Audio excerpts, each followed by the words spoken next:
So, hello! Welcome to a new podcast thing that we're trying out. Hello! I'm the Judgmental Critter. I have my two favorite people in the world with me. Twiins, say hi. Howdy. And Allison, are you? Say hi. Hi, I'm sorry I already said hi, I was excited. Yeah, you full on interrupted. I just wanted to say hi. She said hello, I wanted to say it back. We always have such good starts. Like, it's... Oh, yeah. So, I'm sure some of you out there might be wondering, what is this? What podcast is this? What is this? Welcome to Story Time. Are we calling it that? I might be calling it that. I'm still thinking about it. Campfire tales with cool friends. Yeah. That's my pitch.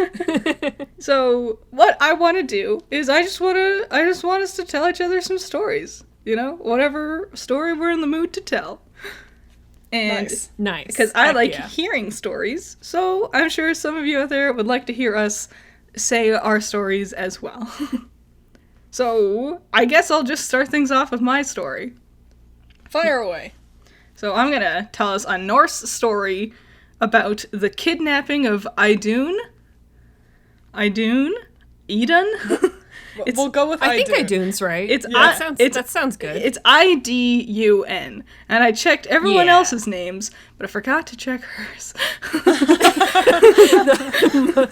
the most important one, presumably. Well, because I was like, when I was like going through the story, I was like, yeah, it's Idun. And only just now did I was like, oh, wait a minute. Maybe it's not Idun. Okay, so... It's fine. I'm sure everyone will be happy to correct you in the comments if you're saying it wrong. You're wrong! I'm 99% sure it's Idun. So, don't worry about it. Yay! Alright, so the kidnapping of Idun. So first let me tell you what Idun is the goddess of. She's not really a Norse god. She's a goddess? Well, kinda. I think maybe. So what she's classified as is the keeper of mysterious fruits that help the gods stay young. So... a god gardener. Yeah, but... Okay. A gardener. Yeah! You said that, and I was like, that wasn't funny, and then I kept laughing.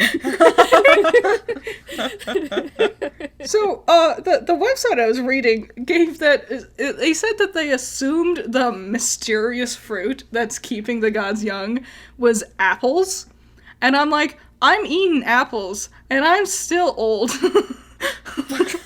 It's always apples. Pomegranate is clearly the more, like, godlike forbidden fruit, right? I guess. I don't think... It's like a superfruit. It's like, isn't pomegranates like the ones that like make your blood healthy and there's plenty. Cure your phlegmy lungs or something? Apples I don't think any of the fruits are like bad. Apples are just okay. Like also apples are so common. Like there's no they way. Are. That's true. It is boring. It's probably like a durian or something no one else wants to eat, so we can't figure out that it keeps you young because no one wants to eat it. Yeah, the fruit of the gods is pears, and then everyone who gets them on Animal Crossing's like, oh, should we reset? I don't want Pear Island. Funnily enough, every Animal Crossing village, like new game I start, every Animal Crossing game, I have apples. If I get oranges, I'm happy, because oranges are clearly the best fruit. I always get oranges. Anyways. Yeah. Anyway, Idun and her special apples. Yes. So, story begins. Odin, Loki, and someone whose name is pronounced Heinir. I don't know who Heinir is, but they're going out on, like, a vacation one day to, like, just hang out in some woodland somewhere. But they get hungry, and so they catch an ox so they can eat him. But then when they go to cook the ox, the meat won't cook. And they find out that there's a magical eagle who's using magic to prevent the meat from cooking. Why? What a specific curse. Like, eagles aren't even carrion eaters. Like, that's, like, if it were a raven or a vulture, that's like, no, I want the meat. Then that would make sense. But I like the idea. I expect that the eagles are magic, but the ox are just food. So the eagle wants some of the meat, but I guess eagles don't like cooked meat because they want to eat some of it before they cook it.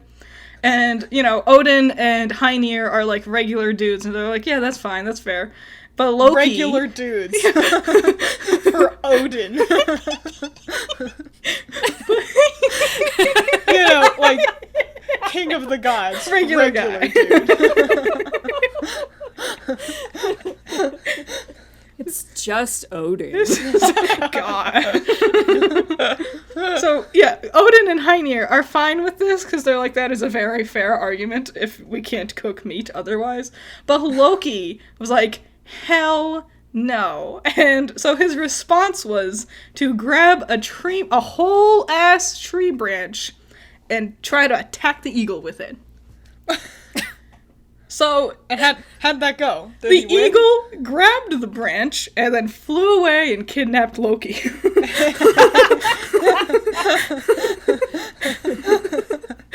I mean, kinda serves him right. He could have shared. So it turns out the eagle isn't just an actual eagle. It's actually a giant course. named What? Thiazi? Thiazi? I think it's Thiazi. Their Norse names are pretty weird. So it's Let's just call him the Fez. let's call him Theo. Let's go with Theo. Oh, okay. Theo, nice name. So Theo's actually secretly a giant, and he's like pissed at Loki. But Loki's like, I got myself in a real pickle this time. So Side tangent. I love how in Norse mythology, giants are like magical and like beings that like kind of rival the gods. And in every other iteration of giants, they're just big dumb meatheads. yeah. It makes them way more unique. So Loki was like, what do I need to do for you to not kidnap me? And Theo was like, so what I want is Idun and her magical fruits to keep me young forever. And Loki was obviously like, of course I will do that for you. So Loki tracked down Idun and definitely kidnapped her in response. What he did was, he turned into a I hawk. don't want to be kidnapped. So I'll just kidnap somebody else. Stranger I gotta danger. say, he definitely could have just been like, yes, I will kidnap her, and then just peace out. Like, once the guy let him go. He definitely could. Or like Like, just he didn't sign a contract. just come back with like not magical apples and be like, she gave you these, and then run away. Yeah. Yeah, he won't know until he starts getting older or gets stabbed. Yeah. Yeah. So, Wait, is it the they're not Tolkien elf immortality, or I think it's just you look young and pretty. all around? I think it's just looking young and yeah. Gotcha. So how he kidnaps Idun is Loki turns into a hawk, and I found it weird that it was like And then she swings the tree branch at him, and he. it was the thing like he needed to get like feathers from some other god or something to be able to turn into the hawk, but it seems weird because like then later he just does like regular magic stuff, and I'm like, why is turning into a bird a special thing with this whole story? The god of birds has very particular rules. So the rest of the gods are like, yo bro, what the fuck? You just stole our like young fruit maiden, and now we're starting to look old and ugly, so you gotta go get her back. Because when someone kidnaps a person, you trust them to go bring that person back.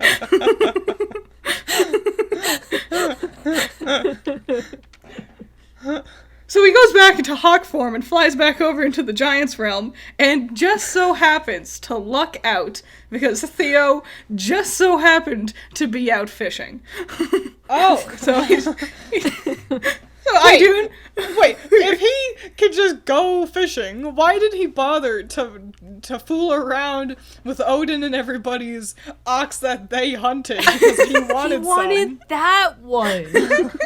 Just wanted to show off his cool bird magic.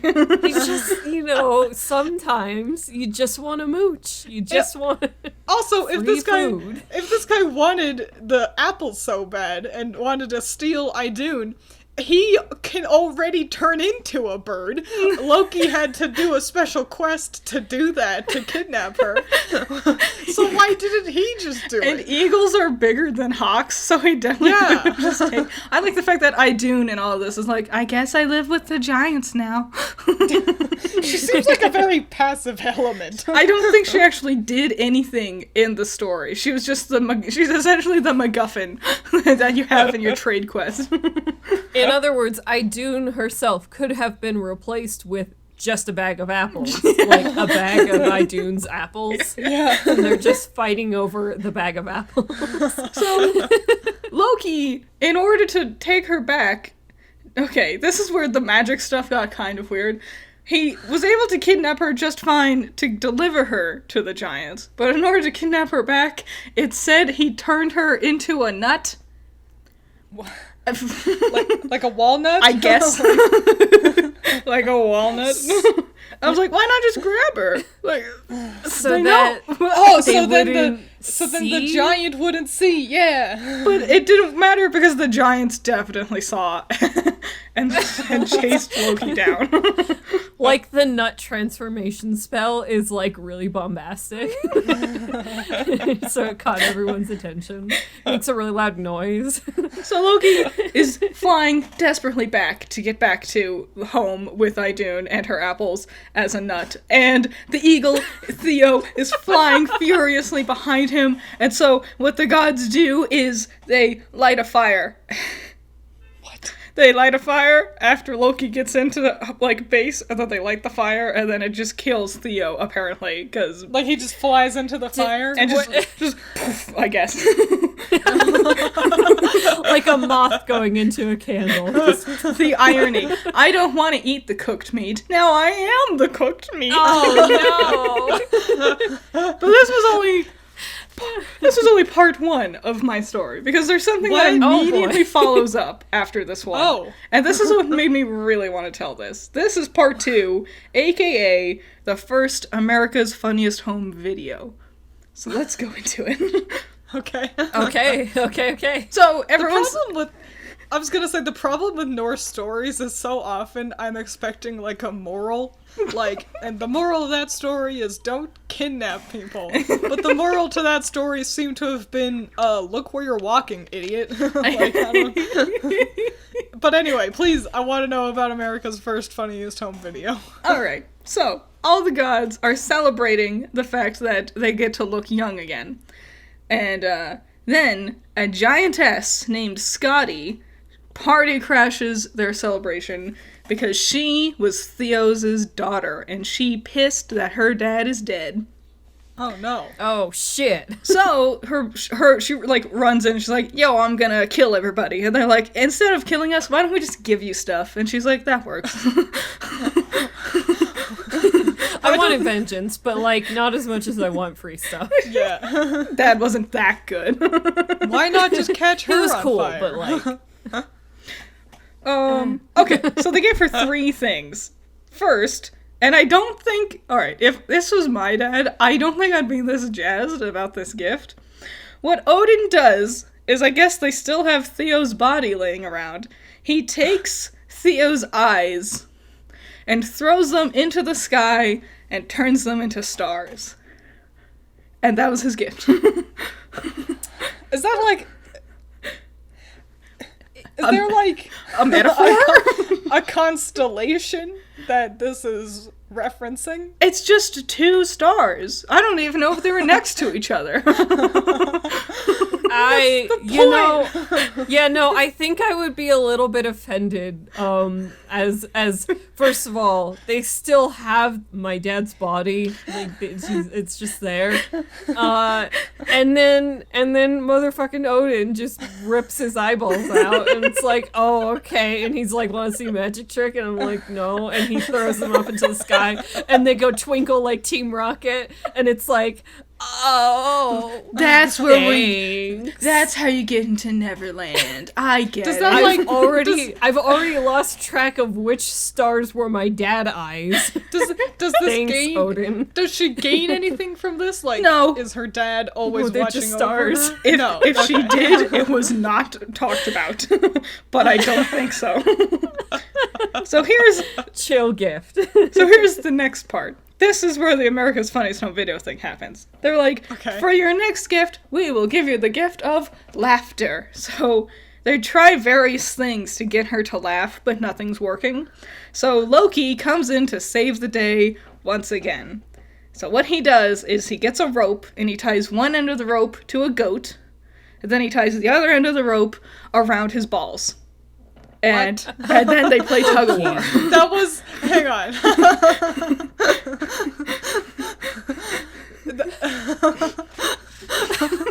It was the last combination of words I expected. I was like, maybe he'll tie the other end to a predator and you'll watch them like run around each other, or tie it to another goat, or I thought it was gonna be tied to someone's foot and then like slap the goat's ass, and then the goat starts running and like knocks down the person who we tied the rope to. Yeah, they all fall into very slapstick. Like they fall into a kiddie pool. Yep. Or off a trampoline. See, that's Okay, yeah. so what? So that's like that act of like getting hurt for someone else's enjoyment just reminds me of America's Funniest Home Video. Do you remember so that? what happens? What does he do? What after he ties his balls to the goat? What ensues? They tug back and forth, both bleeding loudly from the experience. And then eventually he falls into her lap, and then she chuckles. That was the story I read used the word chuckle. It's not even funny. She thought it was funny. I think Loki's just a masochist and found a good excuse to do something he'd been thinking about. I really wanted to tell the story because I've been watching Loki on Disney Plus and imagining it as like Tom Hiddleston Loki. This whole time I've been imagining Tom Hiddleston. So that was the second gift to Scotty. How do you one-up that? I'm really glad that Loki has a lot in common. Like a Norse god has a lot in common with like drunk rednecks in terms of what is a good idea. No, you can't eat my cow. Fuck you. Oh, this really turned around cow, on me. gonna hit you with my stick. So You better not let your daughter come around here or I'll tie my nutsack to a goat. So for you guys want to see a trick? Yeah. I'm imagining the other gods being like, what is he proving here? So they're just watching him set it up like, okay, where's this going? Yeah. and Odin's just like, geez Louise. This Also, boy. the idea that it's just a chuckle that they produce. wasn't even worth it. So for Scotty's final gift from the gods, they're like, you can marry someone. And I was like, okay, I guess we jumped a lot from your dad's eyes are stars, Loki made you laugh, you get to marry a god. But Who does she pick? Here's the catch. She could only pick them based on the look of their legs. So. What? Yeah. I don't know how they, like, blocked off her vision from, like, the leg, like, above the legs, but she could only pick, curtain, maybe? Like, it's just, like a dressing room curtain? Like, it's just, I don't think Hera is Norse. One of the goddesses just has her hands kind of above and below her eyes a little bit. So So she ended up picking the sea god Njord, or Nord. It's Njord. and Nord. and then they got So canonically, he has the sexiest legs. yes. Well, she was trying to pick Balder, but then those course. legs, those Nord legs, those seaman legs, you know. And then at the end of the story, they got real a good calves. swimmer's legs, you know, super muscly. Yeah. And then at the end of it all, they shortly got a divorce afterwards. Oh no! Yep. But at least, hey, Dad's eyes are stars, and I saw Loki do that one thing.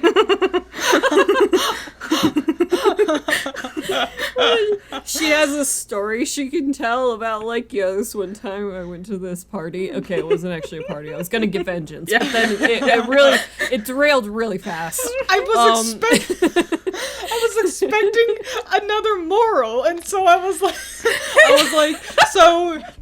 so maybe this means that if you follow the star map in this direction, like if you head due west, Nope. you'll hear like weird howling ocean waves, and that's Scotty remembering her adventure of watching Loki screaming in pain. Nope, none of that. No. Though it is interesting, I did see something before that talked about this moment, about how tying your balls to a goat is not a very godlike thing to do. But it shows that even the gods do stupid things. And that's my story. Norse mythology and Greek mythology too, they're pretty similar. Mm-hmm. They always strike me as being the perfect vessels for like a slice of life anime.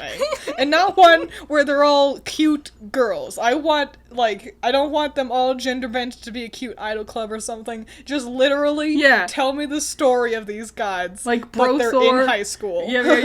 And that's what I want. Alright. Because you get bananas shit like this. Just the moment they throw a house party, and the moment someone sees a goat, we're just like, yeah, I know what's gonna happen. So who wants to tell a story next? Ooh, so many volunteers. I'll go next. Alrighty. Twiins. Go for it, Twiins. Activate. Okay, so my story is a grim fairy tale, and it's one of my favorites. It's called The Frog King. Ooh, I don't know this one. Good. The Frog King, huh? I was worried about I don't this. think I know that one either. You do, Allison. Do I? You do. Okay. But that's fine. Okay, so, one day, there was a gaggle of princesses, but most of them don't matter. The only one that matters... Get right. The only one that matters is the youngest one. Her age is not specified, which is weird, because at the start of the story, it feels like she's 7, but by the end of it, it feels like she's 17. So, we'll just say she's nebulously young. Okay. So, and they go out of their way to describe her as how she's so beautiful that the sunlight is happy to beam upon her face. Wow. So, Wow. yeah. Grimm brothers were always like, their beauty is unmarked by anything else in this universe. It's like, all right, calm down. Yeah. And so this really The grass is like, yay, thank you for stepping on me, but not in like a sexy way. Just like, I'm honored I'm to be delighted beneath your feet. Yeah, delighted that I got to cushion your walk. Yes. Yeah, so this really beautiful princess, just who is so beautiful that the sunlight rejoices in getting to be on her, is of course playing in a shadowy forest where you can't see the sunlight. And what she's doing is she's really bored. So she's got this golden ball, and it's her favorite plaything, and she's Like a bouncy tossing ball? it up and down. It's made out of gold, so probably doesn't bounce. Oh, you're right. I do know this one. Yeah, This sounds like one of those trinkets like her mother would have, and you're not supposed to play with it, but you do anyway. Yeah, and oops, that was a mistake because she ends up dropping it down a really deep well, and upon losing her favorite toy, she starts crying. She cries so hard. The whole forest knows that she is upset and nothing can make her happy because she lost her toy. This is what made me think she was 7. I understand. It makes sense. But how convenient. A frog reaches out from the water and is like, "Princess, art thou sad?" And she's like, "Oh, frog, I am. I dropped my ball down the well and I'm so sad about that." And he's like, "Well, I could get it for you, but what are you gonna give me in return?" And she's like, "I'm really rich. I can, like, give you money and stuff." And he's like, no, I don't want that shit. That's worthless to me. What I want, and I wrote this down because I wanted to make sure I got it right. He requested that she loved him, that she be his friend, that she let him sit with her at lunch, that she lets him eat off her plate, her little golden plate, and also that she let him sleep in her bed with her. Okay, so What that a was needy motherfucker. there was so many, like, his priorities are like love, friendship, snackies. I want to look cool at Snackies off the nice plate. This only works if I get to eat off of your little golden plate. They always describe it as such. Her little golden plate. She's like, what if I go to like a cookout and I get a paper plate? He's like, nah, you can No. keep that. No, Only gold. Get me the gold one. You eat off the paper. And she's like, yeah, okay. And then she thinks, but I'm not gonna do that shit. And so the frog swims down and comes back with her golden ball, and she's like, thanks, and then she runs off, and the frog's like, "Princess, slow down, I'm not as fast as you," and she ignores him and runs away. Wow, what a betrayal. Wow. The frog- he didn't even the ask frog for sadly- that much. The frog sadly returns to the well. Wow. Yeah. So then the next day, the princess she's having dinner with her dad and everything. And then there's a knock on the door and they're like, "Youngest princess, come to the door." And so she goes and answers the door and it's the frog and she slams the door closed and hurriedly returns. Was the knock like really low? Yeah. Really low and really like soft. No, his arms like stretched upward. Little froggy knuckles. And so she's like, fuck, and she returns to the diner table, and her dad sees that she's like clearly phased, and he's like, "What is it? Is it a giant come to kidnap you?" They would look like an eagle first, Dad, okay? And she's like, "No, it's this gross frog that I told him that I would be his friend and shit if he got my ball back from the well." And so Dad's like, "Then go the fuck answer the door and keep your promise." And so she goes and lets the frog in, and the frog's like, "Princess, I'm so happy." And then he's like, Princess, you said I get to eat off of your plate." And she starts crying again, because she's like, "He's so gross, though."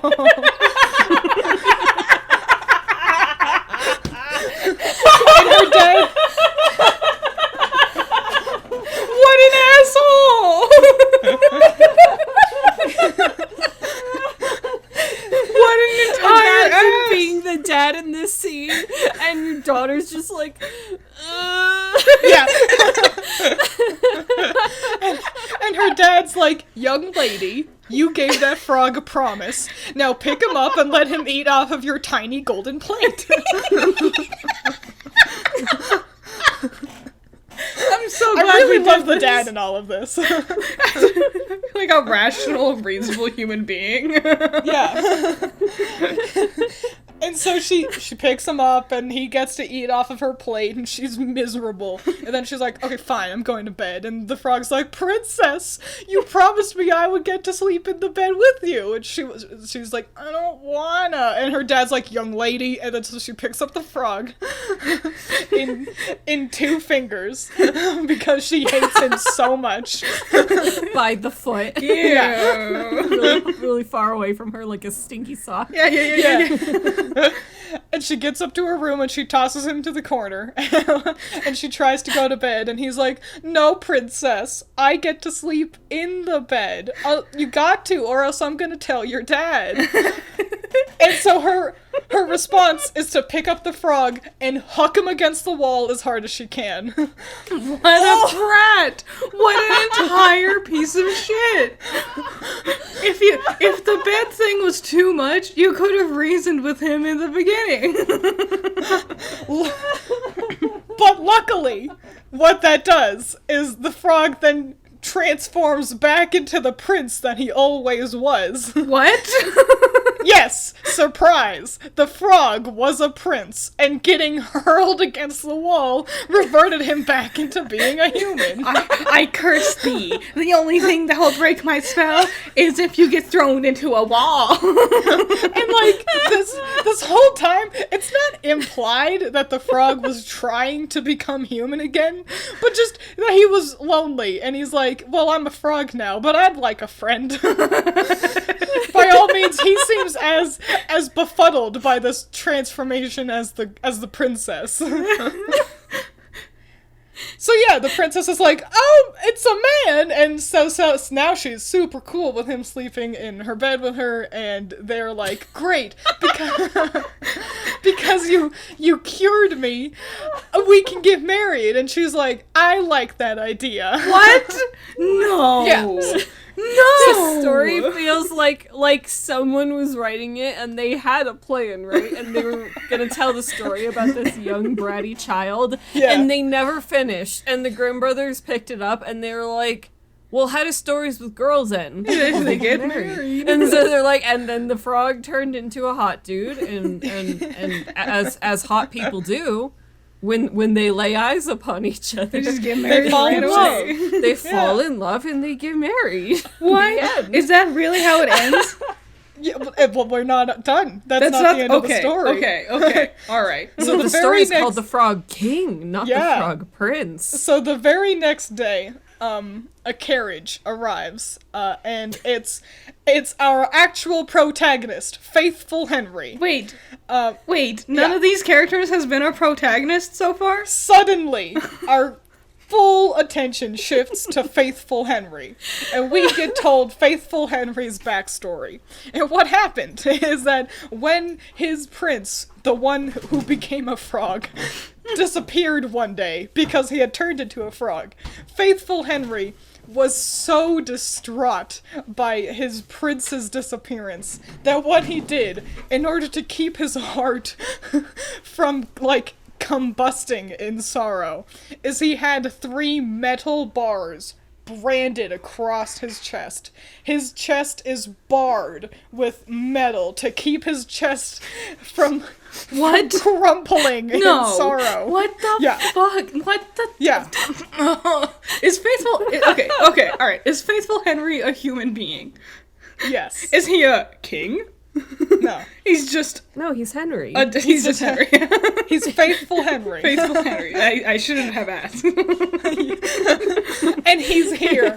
And he's like, my prince, I'm so happy that you're back. They also took the time to describe the carriage and how, like, by the way, it's drawn by, like, 8 white horses, and they all are decorated with peacock feathers. That's and I too was many. like, cool. I was like, cool, why?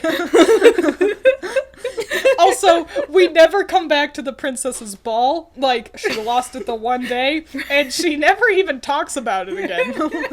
But anyway, Henry's here, and he's like, come on, prince, let's take you home with your new wife. And they're like, coolio. And on their way home, they hear this, like, loud, like cracking noise, and the prince is like, whoa, I think the carriage is breaking. And Henry's like, Faithful Henry is like, no, that was one of the metal bands binding my chest bursting open as my heart is so filled with joy that you are back. No. Yeah. No. What?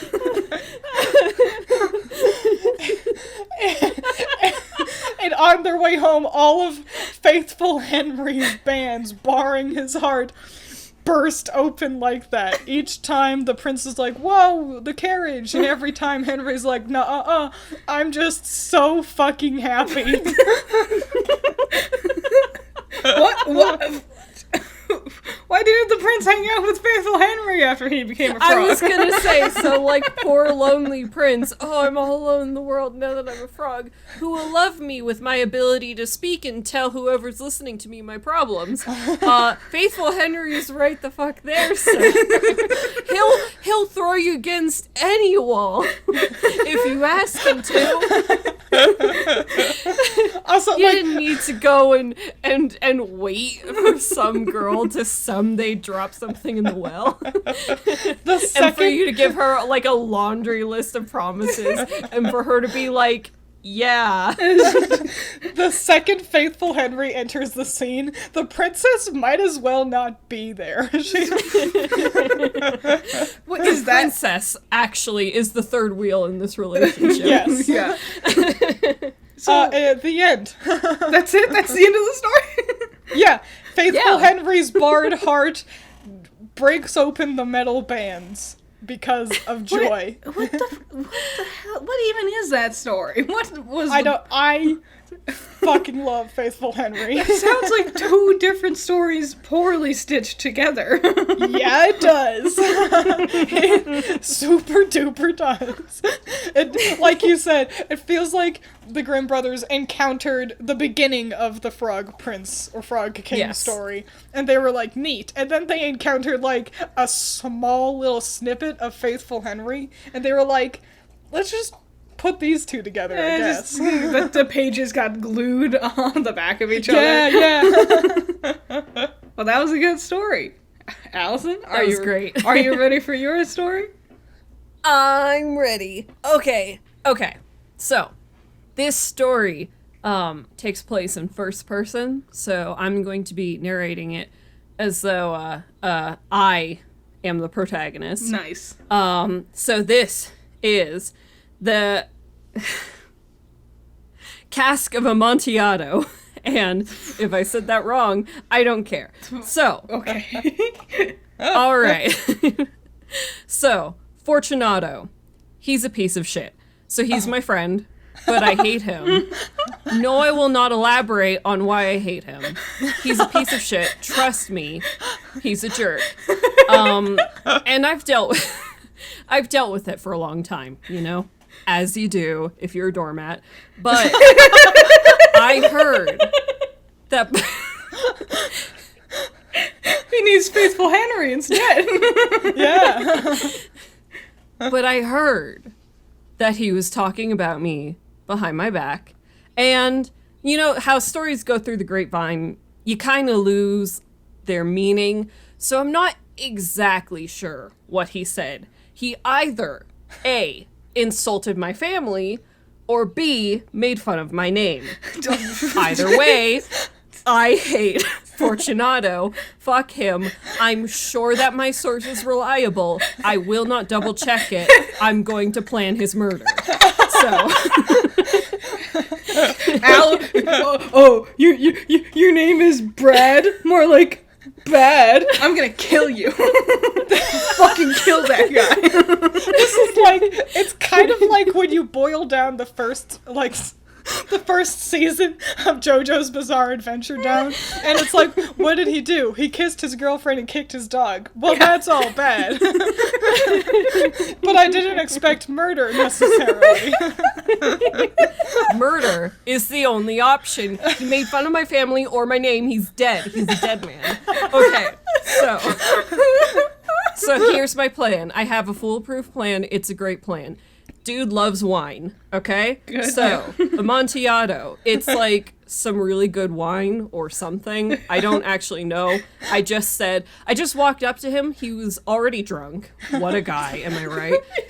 He was already drunk, and I was like, bro! And he was like, bro! And we high-fived, and I was like, okay, you'll never believe this. I have some Amontillado in my basement. Oh, and he was like, no, you don't. You do not. That's a lie. That's impossible. Why is that? Because it's too good. It's too good of a wine. Like, it's impossible that you have a whole cask of this crazy good wine. And I was like, no, man, I really do. Protagonist, yes. Are you a rich person? Oh, yeah, absolutely. Sure. Because, then why is this as such you'll see a by my shock? next line, I lead him to my palace. So yes, I am very rich. I have a palace. Nice. All of the servants are off for the night. And the way I gave them a day off is what I did was I told them, stay here, don't leave, but I'm going to be gone for like the whole night. I'm not going to come back till tomorrow morning. So I knew that if I said that, they'd take the night off. I'm a genius. What? Oh, that reverse psychology, man. You got it. That is what a weird detail. Ass backwards. I couldn't just give them the night off, but I needed no one to be in the palace. So, all right. So I was like, all right, you're the wine expert, man, not me. So come on down to my vaults and we'll go and try out the wine and see if it really is Amontillado. And he's so excited. And so we go. And, okay, listen. So my palace is great. It's super great. And so are the vaults. They're awesome. So, but listen, sometimes when you have your vaults and you have your family crypt in those vaults, but also wine, like a lot of wine. Oh my God. Sometimes, when you're like doing the palace layout, the architecture and stuff, sometimes you don't really know how to separate like the wine from like the bones and stuff, so you just kind of mix it all together. So you just so it's like there's Grandpa, and then there's the and then there's also a nice Chardonnay. 1772, and that's fine. That's not a good reason to make fun of my family, just because we mix our wine in our bones. It's a perfectly normal thing to do. It keeps the wine like fresh. Sure, and Grandpa. Yeah. It's a win-win. It's great. So we're going down into the vaults, and he's getting kind of I don't know, it's cold, but he doesn't want to go back. Like, he's being really whiny about it, but he's not. He's like, whatever. A little bitch. So, yeah, right. So I need to get him more drunk, clearly. So I grab one of the bone wines, and I realized that I forgot a bottle opener, but that's fine. I break the bottle with the. Jesus. I break off the little part, the small top part, break that, and then I give it to him, and I'm like, drink up, and he does. Yeah, I break that part, and he drinks from that. He's okay with that somehow. Okay. Booze hound, man, can't stop him. And that has to happen again because he's like, it's cold. So I give him more wine. Ugh, this guy. And he's like, I don't want this. I want the Amontillado, but this is still good. But I want the Amontillado. And I'm like, I'll still eat it, but I we're also getting want the there. Why can't you just go down and get it for me? Why do I have to come? Well, no, I kept telling him he should go back, and he's like, no. And so, fuck this guy. Hate Fortunato. Okay. So we keep going, and eventually we get to like this spot, and there was a bunch of bones leaning against this one room, but I moved them all. So now there's just like a bone pile. It's fine. That's They're, not like, a really... crypt. That's not. No, it's just a pile of bones. That's what you do with your bone crypt. No, you put them in like there. a coffin or something. So classy. Oh my God. His wine. This is why your family gets made fun of. No, it's great. You dump them in there. You just do. That's what it's for. Dump should not be the word. Just like a bucket and just here we go. Yeah, you just move them over. Grand Auntie Teresa's in there somewhere. It's fine. And then so I led him to this back room, and I was like, oh, it's in there. yeah, it's a really long crypt because it's great because we have a lot of money and it's a super big crypt. And so I'm like, it's back there, and he's like, okay, and he goes in and he stares at the wall for a sec because there's no wine in there. It's just some manacles, and while he's staring at the wall, I chain him to the wall. And and he was like, bro, and it was yeah, you know, it's fine.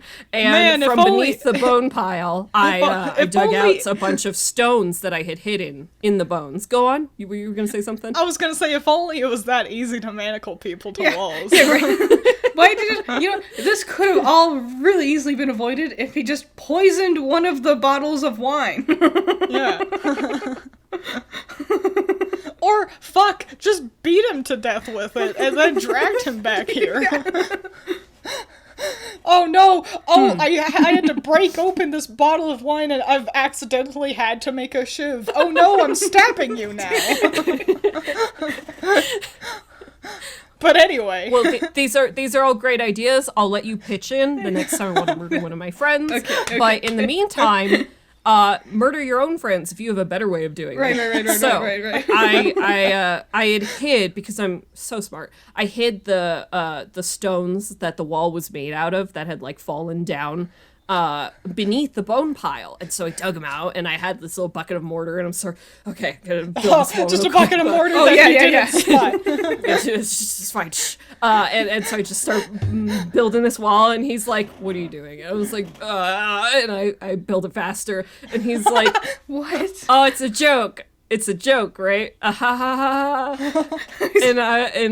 And I said back, ha.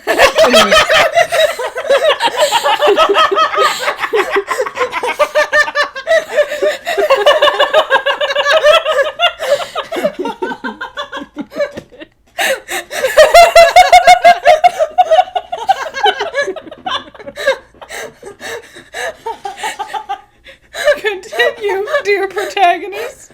What happened next? And you reply,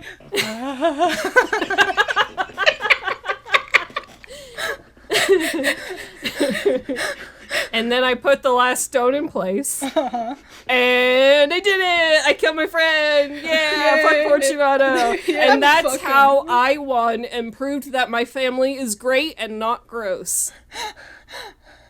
Is that the end of the story? That's the end. I win. I killed him. You didn't even kill him. You didn't. No, I did. You just had him. What? Vengeance. I got it. I did it. I win. There are so many faster ways you could have killed him. This way it's all vengeance-y. This feels like he'll have to think. He'll have to sit in the dark and think, man, I shouldn't have said that about his family. Who wrote this? I should have been more of a bro. Where did this story come from? Is this an Edgar Allan Poe thing? Yeah, this is Edgar Allan Poe. Yeah, of course it's got all of his favorite facets, which include hiding something in a wall, a dead but not quite person, and padding. Listen, I love Edgar, but holy shit, the walk down the crypt was like, I need this to be longer, because I wrote The Raven, and that was a long poem, and now people expect that out of me. Yeah. It's like that episode of Dexter when they're playing D&D, and you're walking, and you're walking. Yeah, it's... Yeah, the wine thing happened twice, where it's like, all right. Yeah. I definitely expected him to, like, drink the blood of the family and become, like, a vampire and then kill him instead. Wow. Thanks, Edgar. It feels like what happened was Edgar had an episode where he was like, but what if I get trapped in the wall? Imagine how scary that would be. And so he didn't even consider how writing this story wasn't actually all that scary, because to him, the idea... Definitely the best part, hands down, was, hey, bro,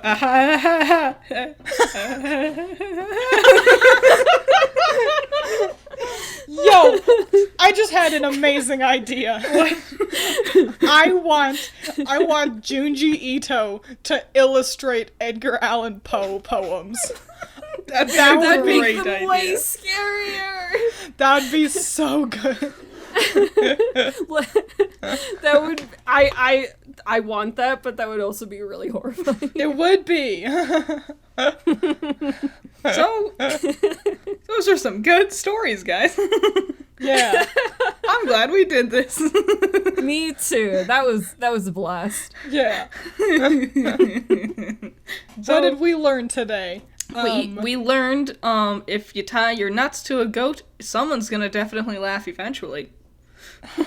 We learned that gods of the sea have the sexiest legs, that wine is not worth dying for, and that if you ever find a frog that insists on sleeping in your bed with you, just throw him against a wall. Yeah, you'll get a hot guy out of it. We also They actually never specify how attractive the prince was. I get attractive enough for her to They're just instantly like- marry him, I guess. We just assume he's hot. If the Disney version was more like that, it would have been way different.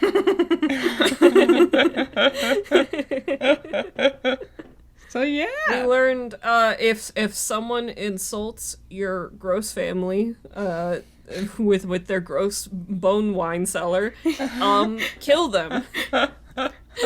We learned It'll solve all your problems. I'm flabbergasted that wasn't, like, part of the lie. Because the story was like, oh, sometimes the wine is with the crypt. And so I expected that to have just been the lie to get him into the crypt. But then there was actually literally wine. has passages of, like, I pulled out a bottle of wine from the bones. like, no wonder he said his family Like, was literally. with your name. You're a weirdo. You're lucky this guy was your friend to begin with. There should be, like, a Netflix adaptation where the protagonist and his family are secretly, like, vampires or something. Yeah, definitely. Yeah, for sure. Definitely. Well, I guess that's all the story time we have for today. Thanks for telling some really good stories, guys. Thanks. Yeah, that was fun. It was. I'm excited to do this again and pick a better story. Oh, I think your story was Your pretty story great. was great. I'm That gonna was- think that of was Faithful Henry for a delightful. while. We all think about Faithful Henry. We all barred stop heart. our stories to suddenly derail to Faithful Henry. Every story should end with Faithful Henry. And his heart bursting through the metal barrier around his chest. Faithful Henry's heart could have saved Fortunato. Yeah. Find you Just a burst man. right through that brick wall. Find you a man whose heart can destroy metal with how happy he is to see you. Which is honestly more flattering than the sun being happy that you're so beautiful. Yeah. So, I will read off the names of my $10 patrons here in post. Here it goes. Start now. Nako, James Dodds, Cool Duck, Andrew, Ramiel, Valhalla Knight, Chamomile, G Extreme, Classy Critic, Surge, Boulder Off Bros, Noah Perkins, Sunny Shy, Great Bar, Caleb Grimm, Pentamenta, Genital War Thunder, Carmen, Order, Vortex, Jake, Sarah's Van, Amber, and Melef. Perfect, nailed it. Wasn't I? They're all so pretty and beautiful, aren't they?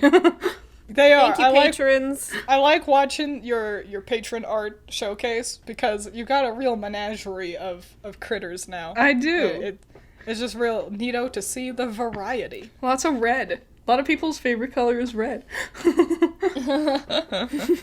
the comments below, let us know what you thought of our various amazing stories. And I guess we'll see you guys in the next one.